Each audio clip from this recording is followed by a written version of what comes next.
Oke, selamat siang teman-teman semuanya. Ya pertama-tama seperti biasa kita cek dulu Facebooknya apakah udah masuk. Ya kita buka dulu Facebook, apakah udah nih ya. Ah, suara. Oke lah, udah masuk, udah masuk. Ya, jadi mungkin teman-teman hari ini udah nggak asing gitu ya dengan muka-muka yang udah hadir di hari ini. Ya salah kita berdua ya Kak Aditya dan juga Kak Linda gitu kan, masih ada juga nih tamu-tamu spesial yang sebentar lagi bakal kita mulai. Ya, jadi dalam hitungan detik, apakah mulai acara radio? Ya, 1, 2, 3. Oke, selamat datang semuanya di acara obrolan RTSI ya, yang mana setiap hari Selasa ya selalu setia menemani ruang dengar Anda di Radio Taiwan Internasional siaran dalam bahasa Indonesia. Bersama saya nih Aditya Nugraha dan juga hari ini ada saya Linda. Iya, dan juga 2 tamu spesial nih ya, yang emang secara khusus datang ke Taiwan deh dari Indonesia guna menghadiri Taipei Film Festival 2025 dengan filmnya dari Indonesia juga ya, Crocodile Tears, yaitu adalah Bapak Tumpal Tampu Bolon selaku direktur and writer juga untuk film Crocodile Tears ataupun Air Mata Buaya yang bersama dengan Kak Yusuf Mahardika ya, selaku lead actor di dalam film tersebut. Oke deh, dan sekali lagi nih ya, kami mewakili RTISI mengucapkan selamat datang di Taiwan. Terima kasih. Dan juga selamat datang di RTI. Terima kasih atas waktunya untuk hadir di sini ya, dan juga selamat nih atas penayangan film perdananya nih Air Mata Buaya ataupun Crocodile Tears ya di Taipei Film Festival 2025. Mungkin Kak Linda ini udah senyum-senyum, kayaknya ada pertanyaan nih yang pengen dilontarkan kepada Kak Yusuf. Gimana nih? Kak Adit, banyak banget ya pertanyaannya. Apalagi kemarin itu pas penampilan perdana itu juga kan kita ada hadir ya. Terus udah gitu kayaknya banyak banget antusiasme dari penonton sendiri dan para penggemar film untuk Taipei Film Festival kali ini. Betul. Nah, oleh karena itu kita akan tanya-tanya kepada mereka berdua nih ya, beliau-beliau ini itu kayaknya banyak banget penggemarnya nih di sini. Jadi kayaknya pengen banget nanya ya, meskipun ya semalam itu udah ada acara Q&A, tapi kan boleh dong kita tanya-tanya lagi. Boleh dong, karena itulah datang ke RTI, semua kita tanya. Yang belum sempat dijawab di sana akan dijawab di sini. Ini kita yang suka ya. Oke, yang pertama-tama nih mungkin ya, boleh nggak diceritain sedikit nih, gimana nih perasaannya dari Kak Tumpal sama Kak Yusuf gitu ya, saat mengetahui kalau film ini tuh bakal diputar di hadapan penonton internasional, khususnya di Taiwan. Ya, tentu senang ya. Betul. Kayak, maksudnya kita bikin film capek-capek, ingin ditonton banyak mungkin orang. Iya. Ya sejauh ini memang kami film ini ya cukup beruntung ya, udah jalan-jalan lumayan lama. World premiere-nya tuh pertama kali September ya, tahun lalu di Toronto, dan sampai hari ini masih ada yang muter, masih diundang oleh festival. Apalagi sekarang di Taiwan ya. Kita belum pernah datang berdua ke sini. Pertama kali. Pasti dikabarin tanggal segini sampai segini kosong nggak? Diundang Taipei Film Festival. Oke, berangkat. Nggak tahu lagi kapan bisa ke sini gitu. Nah, itu tuh.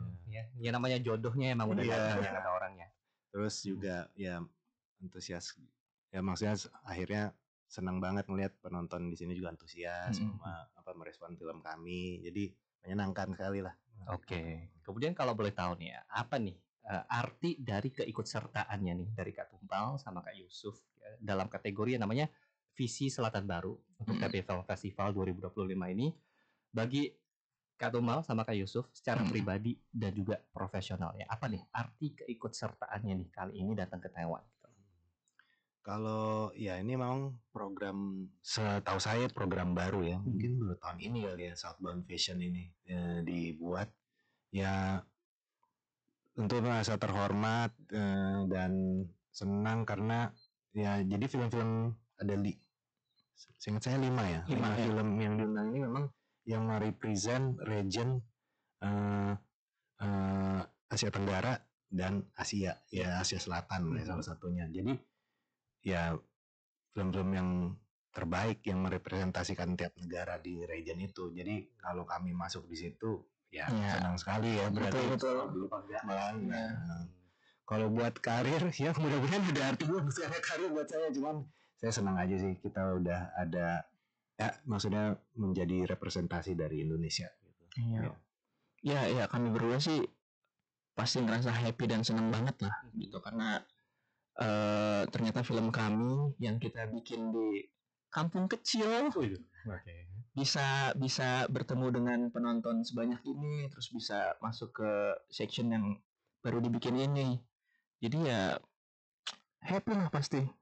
Memang suatu pencapaian ya. Kayak kita juga nggak nyangka bisa sampai sini gitu. Betul. Apalagi yang namanya Indonesia kan pulaunya banyak gitu ya, dan orangnya juga emang populasinya juga banyak ya. Dan dari begitu banyak film yang dihasilkan, Crocodile Tears yang masuk. Jadi emang suatu pencapaian lah. Yang pastinya dari pribadi ataupun profesional itu pasti ngerasa bangga lah. Betul. Ya kan, luar biasa. Mungkin selanjutnya ada yang pengen ditanyakan nih Kak Linda? Aku sebenarnya kemarin senyum tuh kelihatan banget tuh pertanyaannya. Ya, ada lagi menunggu ini. Sebenarnya sesuatu yang salah fokus nih Kak Adit. Jadi kemarin itu tiba-tiba menyadari tapi nggak bertanya ya. Mungkin orang banyak yang juga nggak tahu. Kak Yusuf saat itu di pas penampilan pembukaan festivalnya pakai kemeja warnanya hijau. Betul. Terus dia itu ada gambar-gambarnya tuh gambar buaya. Kenapa? Jadi sebenarnya produser kami Mbak Mendy kerja sama salah satu artis dari Jogja ya kalau nggak salah ya, Jogja. Terus bikin kemeja dengan pattern buaya gitu, gambar-gambar buaya, dan Mbak Mendy cuma bikin 5 untuk kami gitu, para pemain, produser dan sutradara gitu. Jadi ya kenapa nggak dipakai gitu, pas kesini kan lucu gitu. Iya, eksklusif loh ternyata ya, cuma 5 nih jadinya ternyata ya. Ini menarik sekali nih. Tapi udah gitu kan ini masih terkait dengan buaya ya Pak Tumpal ya.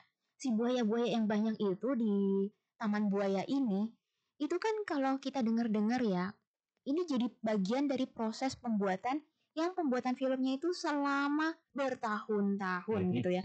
Tapi kok akhirnya dipertahankan nih proses 7 tahun itu?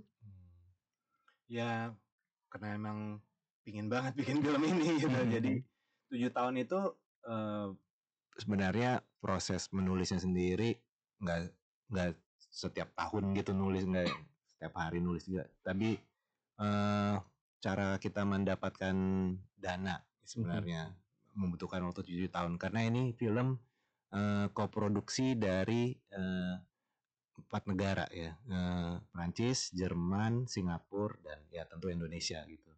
Jadi banyak pihak yang terlibat, dananya kita kumpulin dari satu negara. Terus memang ada pandemi ya, kepotong pandemi waktu itu, jadi 2 tahun hilang tuh, saya harus tunda gitu. Nah lebih ke situ. Nah ya karena saya pikir nih film debut saya,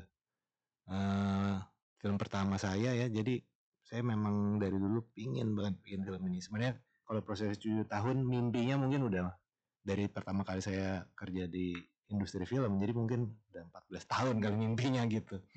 Jadi ya memang harus saya selesaikan gitu bersama teman-teman.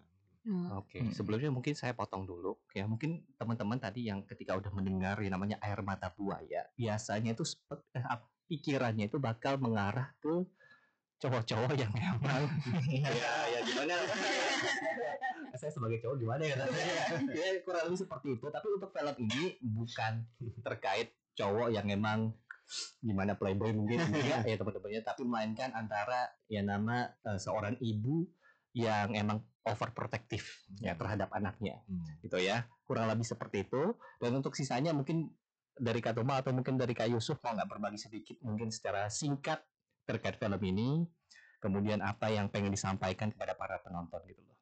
Iya, kalau dari judulnya dia Crocodile Tears itu lucunya ya, saya juga tanya ke berbagai negara gitu yang kita kunjungin, artinya sama, kira-kira air mata palsu, tears gitu. Jadi itu kan sebenarnya juga berangkat dari fakta bahwa kalau buaya lagi makan, dia mengeluarkan air mata gitu. Jadi itu metafora yang buat saya cocok banget untuk cerita film ini. Tadi seperti sudah disinggung singkat itu, ya memang soal keluarga yang mengelola sebuah taman buaya. Ya, jadi ibu dan anak yang mengelola sebuah taman buaya, dan ibu ini sayang sekali sama anaknya sehingga anaknya itu sedikit stunted lah, sedikit terhambat perkembangannya gitu, secara psikologis gitu. Sampai suatu hari sang anak ya namanya Johan diperankan Yusuf bertemu Arumi ya salah seorang perempuan yang bekerja di sekitar mereka bekerja dan ya menjalin hubungan cinta. Nah sejak itulah terjadi kecemburuan antara ibu dan perempuan ini memperebutkan Yusuf, perempuan Johan. Nah tentunya karena mereka tinggal di Taman Buaya banyak hal-hal yang terjadi dengan melibatkan buaya. Gitu. Jadi ini untuk dari film ini, itu kan tadi kan bilangnya berawal dari metaforanya, kan air mata buaya. Dan kalau untuk drama keluarga mungkin biasanya kalau yang namanya Taman Buaya itu nggak cocok lah buat drama. Ya kalau family drama kan kalau nggak di taman peternakan sapi, mungkin ya kambing, yang ayam, yang friendly gitu kan. Tapi sekarang buaya gitu loh. Ya, emang yang pasti nggak cocok. Itu emang karena ada ilhamnya dapat dari mana atau emang kisah nyatakah ya mungkin yang dijalani oleh dari Kak Tumpal atau gimana gitu loh. Kalau inspirasi sebenarnya saya mau bikin film yang memang personal gitu ya, yang saya mengerti, paham perasaan emosinya gitu.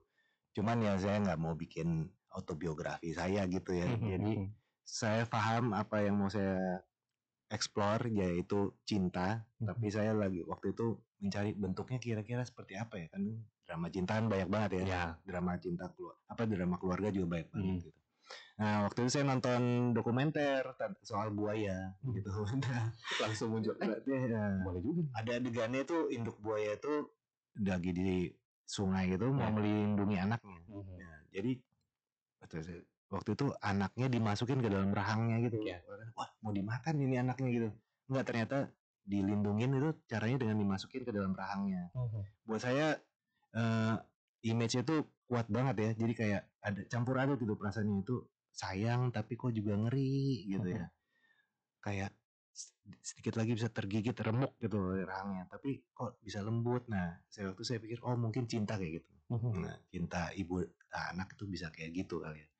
Nah, dan itu yang buat saya kayaknya saya harus bikin film tentang ini, tentang cinta-cinta dan keluarga-keluarga ini, tapi kayak harus ada buayanya deh. Namanya juga ya gitu ya. Saya sebenarnya nggak pingin sih ada buaya, cuman kayaknya ini harus ditelusuri nih gitu kan, ribet ya tema buaya. Saya cari tempatnya, wah ada nggak teman buaya di sekitar Jakarta itu? Ternyata ada, cuman 2 jam. Udah saya datang.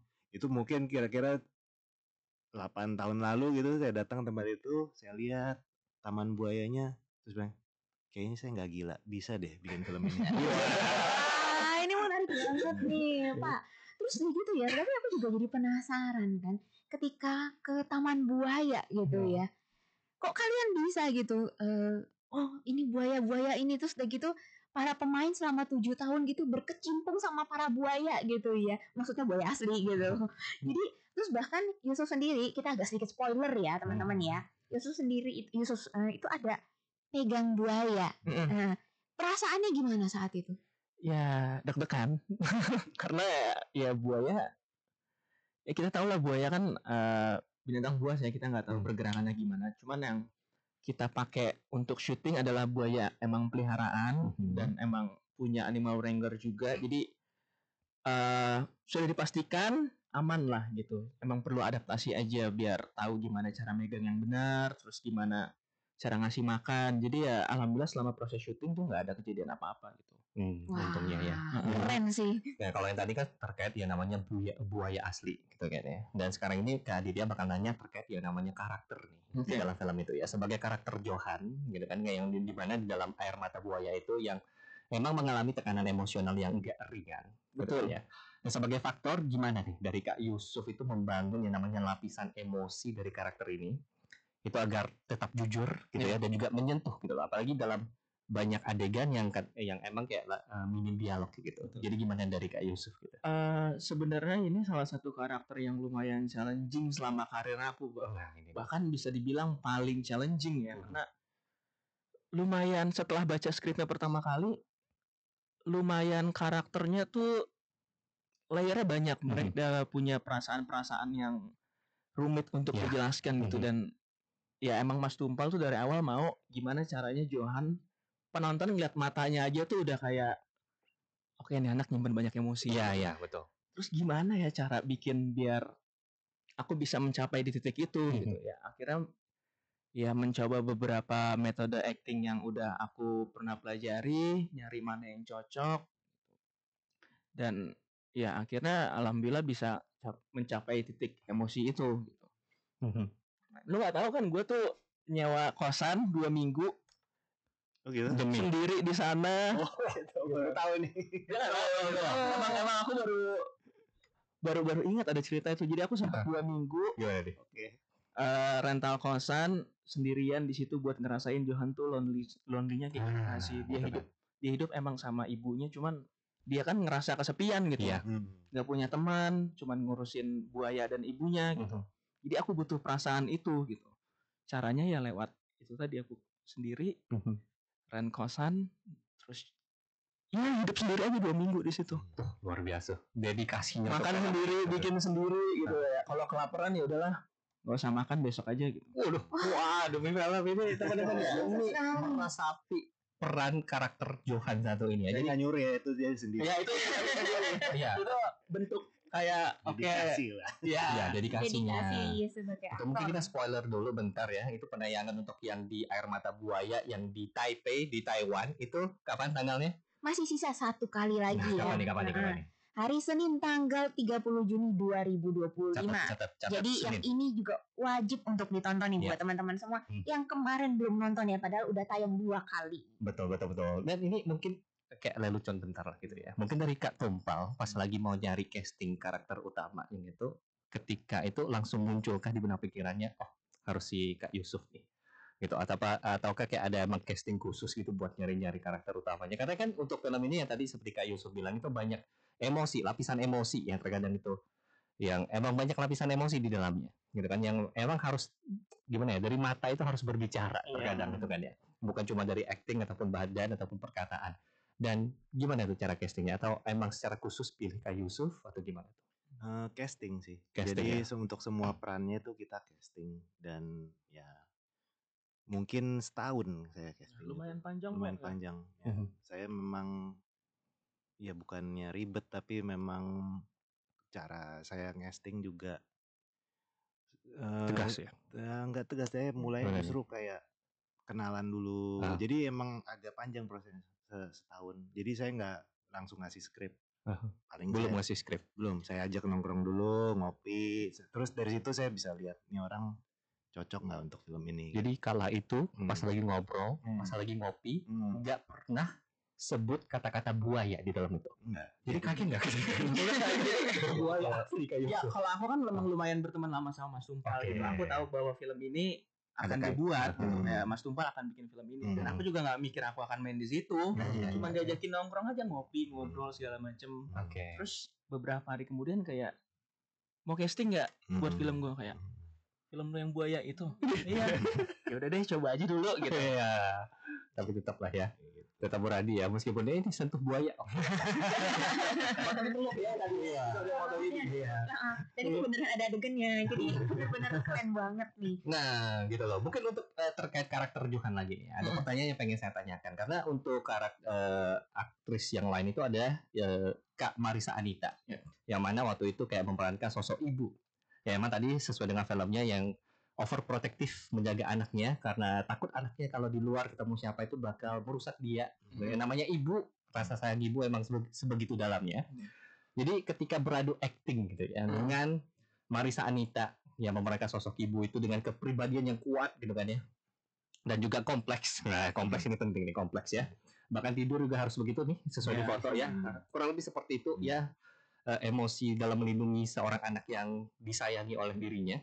Gimana tuh proses chemistry-nya di antara Kak Yusuf sama Kak Marissa Anita, baik di dalam ataupun di luar set? Karena untuk meresapi aktornya ataupun perannya itu kan perlu waktu dan juga emang dedikasi. Contohnya tadi 2 minggu. Ya, sewa kos, dan gimana tuh? Ya alhamdulillah kita di produksi ini dikasih waktu yang lumayan panjang untuk bikin karakter ini gitu. Jadi kita punya waktu hampir 4 bulan ya, sekitar 3-4 bulan untuk table reading, untuk diskusi soal karakternya gimana, diskusi soal ceritanya gimana bareng sama pemain yang lain, bareng sama director. Jadi kayak tiap minggu tuh kita kayak punya interpretasi baru tentang karakternya. Jadi karena kan ya hampir 4 bulan baca skripnya, setiap hari karakternya grow terus dalam kepala. Jadi kayak oke, gue baru dapat hal kejadian menarik nih di in real life gitu, kayak bisa nggak ya gue tuangin di sini gitu. Jadi kayak prosesnya tuh menarik. Setiap minggu atau setiap per 2 minggu tuh karakter bisa kayak ada tambahan, bisa di-adjust lagi. Jadi kita tinggal nyari tengahnya aja. Kalau masalah chemistry sama Mama Maris, aku manggil Mama. Mama Marisa. Iya.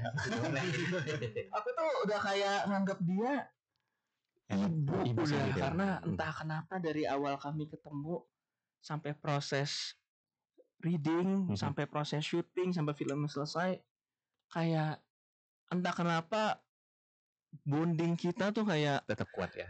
Kuat banget dan nggak terlalu susah gitu. Emang kita baru pertama kali kerja bareng dan ketemu di project ini, cuman kayak entah kenapa rasanya tuh kita kayak udah lama kenal gitu. Mungkin ya karena emang entahlah gitu. Kayak aku juga bingung jelasinnya gimana, kayak untuk mencapai chemistry yang kita mau tuh kayak gak ada hambatan sama sekali gitu. Nah, kalau kata di ajaran Buddha itu biasanya itu kan ada yang namanya manusia. Itu kan emang ada siklusnya. Ya kan, lahir, kemudian hidup, kemudian meninggal, kemudian lahir lagi. Gitu kan. Mungkin di hari ini kayak Yusuf lahir sebagai seorang Yusuf. Tapi mungkin di kehidupan yang lalu kita nggak tahu Mama Marisa pas lagi kerajaan Sriwijaya buaya dulu. Kita nggak tahu. Emang ada jodohnya. Jadi mungkin itu untuk menjelaskan terkait bonding yang kuat meskipun baru pertama kali ketemu. Kalau di ajaran Buddha kurang lebih seperti itu, gitu ya. Dan untuk pertanyaan selanjutnya nih, nah ini yang lebih rileks sedikit. Ada nggak nih kayak pengalaman menarik nih di luar agenda festival? Kan yang datang ke Taiwan kan nggak pasti 100% harus kayak kerja terus gitu kan. Tapi kalau festival pasti ada deh kayak meluangkan waktunya untuk mungkin berkunjung ke tempat-tempat tertentu, misalkan spot-spot wisata ataupun mungkin kulinernya khas Taiwan. Ada nggak nih yang pengalaman menarik yang bisa di-share ke kita nih selama berada ataupun menginjakan kakinya nih di bumi Formosa ini? Ya cukup standar lah ya. Standar terus ya. Makan ya. Wajib ya. Cuman memang makan di awan tuh apa, saya lihat logo-logonya ada Michelin semua gitu ya. Terus ngantri gitu. Jadi ya kita coba aja mulai dari beef noodle, terus apa? Kita sempat nyobain sarapan Fuhang Soymo, yang ngantri itu. Kalau kayak pagi kayak jam 8 aman kali ya, nggak terlalu ngantri karena kan orang breakfast biasanya jam 6:30 atau jam 7, ternyata jam 8 ke sana masih ngantri. Jadi kaget nggak ketika melihat antrian yang begitu panjang? Ya, bukannya ngantri tiket kereta? Iya. Ini beneran nih mau makan doang. Tapi tetap karena itu penasaran. Oke. Kemudian tadi udah bilang beef noodle, mie sapi. Kemudian juga itu omelet oyster juga menarik gitu, kayak menarik juga ya oyster tapi dibikin omelet gini. Kemudian kalau untuk spot wisata kita nggak terlalu banyak keliling ya. Nggak terlalu banyak keliling. Tapi gue udah ke 101 Tower. Udah bisa sombong. Waktu itu nggak bareng. Ada forum, ada kegiatan lain soalnya. Ada kesibukannya, aktivitas masing-masing aja, nggak usah terlalu nempel terus lah. Terus aku juga ketemu teman-teman dari Indonesia juga di sini, jadi yang dulu kuliah di sini, sekarang udah kerja, ya mereka lah yang nganter aku jalan-jalan gitu. Jadi kan aku nggak tahu mau kemana kan, jadi mereka kayak udah kita kesini aja ngopi di sini, udah habis itu kita ke 101 Tower gitu. Yusuf tuh fanbase-nya banyak banget. Ya ada gitu. Ada kenalin dia gitu. Ya dari lirikan matanya. Lirikan mata. Ngomong-ngomong, jadi banyak nih yang kenalin Mas Yusuf sama Pak Tumpal ini. Kalau saya enggak lah. Kalau Yusuf iya, karena kan ya kita tahu ya dia aktor cilik gitu. Mungkin ada yang tahu kan dia. Ini ya. Nah, ini Mbak, coba dong. Iya, jadi kayaknya kalau gue dilepas sendiri di Taiwan masih selamat deh. Selamat. Masih ada yang kenalin gitu. Iya, dia menghiasi televisi nasional Indonesia 10 tahun lah. Luar biasa. Ini jadi saat ini yang lagi ditampilkan di layar kaca itu lagi ketemu sama Adi Dewi. Iya. IDN ya. Iya, Indonesian Diaspora Network ini ya. Tapi aku juga kan kemarin itu ketika penampilan acaranya kalian, aku ngeliat audiensnya Taiwan ini enggak, kalau Indonesia udah pasti kan, udah seru banget gitu ya. Tapi dari audiens Taiwan tuh ternyata mereka juga excited. Nah, responnya bagus, alhamdulillah. Gitu ya. Seru. Semua orang kayaknya diajak foto sama mereka gitu loh. Itu kayaknya seru banget. Nah, gimana nih pendapat kalian terkait dengan para penggemar filmnya Taiwan? Ya pertama yang paling menarik buat saya nggak jaim gitu. Nggak jaga image itu. Mereka beneran kalau suka datang minta foto, tanda tangan di bukletnya, di tiket. Jadi antusias sekali gitu ya. Terus juga mereka penonton yang lumayan jeli ya. Jadi referensi tontonannya lumayan, sehingga ya respon-responnya menarik lah buat saya gitu. Ada yang kritik tapi ada yang memuji juga, jadi buat saya fair lah itu. Yang penting buat filmmaker itu filmnya tuh diapresiasi, itu mau suka tidak suka itu nggak terlalu penting, yang penting diapresiasi. Jadi seneng banget sih. Ya, ngeliat apresiasi dari penonton Taiwan juga kayak, wah ternyata film kita juga relate ya sama mereka gitu. Mereka bisa happy nontonnya gitu. Jadi kayak seneng banget lah. Tapi kalau untuk yang namanya masyarakat Taiwan sendiri, itu emang kurang lebih seperti itu sih ditolaknya. Misalkan katakanlah dari sang ibu itu emang terlalu overprotective. Bukan cuma ibu sih, bahkan bapak gitu. Pokoknya keluarganya gitu ya. Pokoknya kalau emang nggak suka sama itu, mungkin bakal didepak gitu. Ya emang kayak memegang ketok palu gitu. Kalau di pengadilan tok, nggak boleh. Nah begitu kurang lebih seperti itu. Dan di filmnya Crocodile Tears kan kurang lebih seperti itu. Yang mana karakter Johan itu bakal bingung. Milih pacarnya yang mana itu harus bertanggung jawab gitu kan ya. Ya, karena waktu itu kalau nggak salah juga hamil ya. di film. Jadi otomatis harus bertanggung jawab secara hukum. Dan satunya lagi itu emang harus bertanggung jawab secara, karena ada darahnya di situ, karena seorang ibu gitu ya. Sebagai seorang anak kita harus berbakti kepada ibu kita. Betul. Kalau masyarakat Taiwan kurang lebih juga seperti itu. Dan saya yakin mereka ada yang ini kali ya, mungkin ada yang merasa terwakilkan gitu. Iya, ketika kayaknya sama nih sama keluarga gue. Kalau bisa begini berpikir aja, atau kali dia pas lagi nonton ada kepikiran gitu juga.